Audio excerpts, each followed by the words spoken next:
Welcome to the Peasantman Athletes Meeting. We'd like to consider ourselves pioneers as one of the first races to conduct online athletes meetings. Peasantman is an officially sanctioned USAT event managed by a certified USAT race director. There will still be a mandatory race meeting the evening before the event. We'd like you to know that it is still your responsibility to know the rules of the course, but here is everything that we will be covering. The Peasantman Steel Intermediate. This race consists of a 1-mile swim, a 29-mile bike ride, and a 6.55-mile run, beginning and ending in Indian Pines Park in Penn Yan, New York. The transition area opens at 5 a.m. and closes 1/2 hour before your race. Your race starts at 8 a.m., so you must be out of transition by 7:30 a.m. Body marking for all events starts at 5 a.m. in the transition area. When transition closes, you must go to the swim start and be counted into the water for safety reasons. Your swim will start at 8 a.m. sharp with a cutoff time of 9:30, so you'll have an hour and a half to complete your 1-mile swim. There is 1 lap, and it will be 1 mile. You'll be turning around at a pair of lime green buoys. When you're done with your swim, you'll exit the water through the giant orange Peasantman Arch and head straight for the transition area. The Peasantman Bike Course. It's the same course for all the races. It's just a matter of how many laps you will have to do. The bike course was created by our friends at Geneva Bicycle Center. They're the official bike shop for Peasantman, and they will be here on race day for all of your biking needs. It's a 29-mile bike loop, meaning for the intermediate distance, you'll exit the course after 1 lap. There will be 3 aid stations on the biking portion of your race. It's important to know that we will be supplying you with a race-specific colored sticker that is to be placed on the front of your helmet.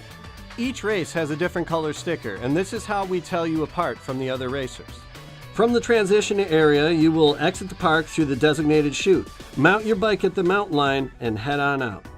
From Old Pines Trail, turn left onto Route 54A. Go 7 miles to Branchport, to the first traffic light on the course. Here is where you'll take a right onto Guyanoga Road. Soon you'll come to the first of 3 aid stations on the right. Head through the cool scenery and go another 7 miles to Route 364. Take a left and go up a hill for a 1/4 mile. This is the only significant climb on the entire course. Then take a right on Volk Road and go 2 miles. Take a right on Havens Corners Road and go 2 more miles. Take a left on Lovejoy Road. We call this Ken's Corners, named after Ken Gibbs, one of the course workers who has manned this intersection from year 1. After 1.5 miles, take a right onto Ferguson Corners Road. After a short distance, you'll see aid station number 2 at Tomian's Farm Market. Stop here and get refreshed and take a right onto 14A. It's important to keep in mind that there is a chute that we have put coming off Ferguson Corners onto 14A. This is a high-speed road, and you must stay within the chute on the large shoulder. We will have a volunteer there who will be instructing you to stay within the chute. Anybody who does not go through this chute will be immediately disqualified. Go another 7 miles back into town. You'll have quite a downhill for the last 4 miles of this stretch. Then turn right onto Court Street. Here's where you'll hit aid station number 3 at the high school, which also doubles as our special needs area. Cyclists for the full, half, and relays are more likely to use special needs because the rest of you are about to finish. Turn left onto Burns Terrace, then right onto 54A.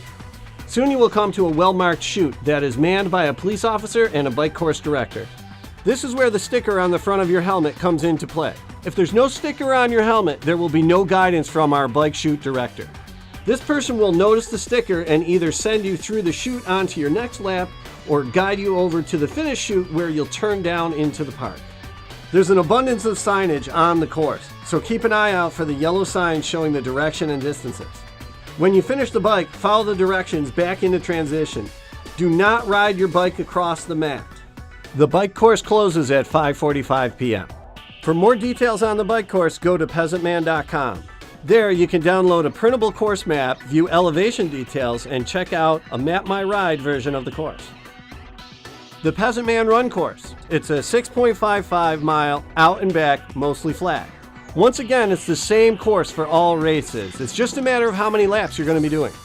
For the intermediate, you'll be doing 1 lap. From the transition area, you'll follow the chute out of the park. From Old Pines Trail, turn left on 54A and run along the sidewalk, as there will be some cyclists on the road. It then turns into a very wide shoulder, so please use the sidewalks where available. Then turn left onto Westlake Road at the first aid station, which also doubles as a special needs station. Go all the way to the end of Westlake Road and turn briefly onto Central Avenue, where you'll come to a turnaround. Then head back the way you came, all the way back to the park. You can run on either side of Westlake Road at your own discretion. On Westlake Road, there will be 2 additional aid stations that you'll pass, plus 1 at the park. So for each out and back, you'll be passing 7 aid stations. That's more than 1 per mile. Sweet. You can't get lost on the run course. Again, there are lots of signs on the course, and you can follow the orange arrows on the road. The roads are not closed, so you will want to watch for the sparse residential traffic. When you get back to the park to finish, you cross the finish line. That's pretty obvious. If you have any additional questions, please go to Peasantman.com. Here you can get more info on nutrition, parking and directions, packet pickup, race check-in, and course maps. Don't forget that we will have a Q&A session the evening before the race at Indian Pines Park, where we'll go over all these details again and answer all the questions you might have, including nutrition details. Thank you for checking out our online athletes meeting. We'll see you on race day.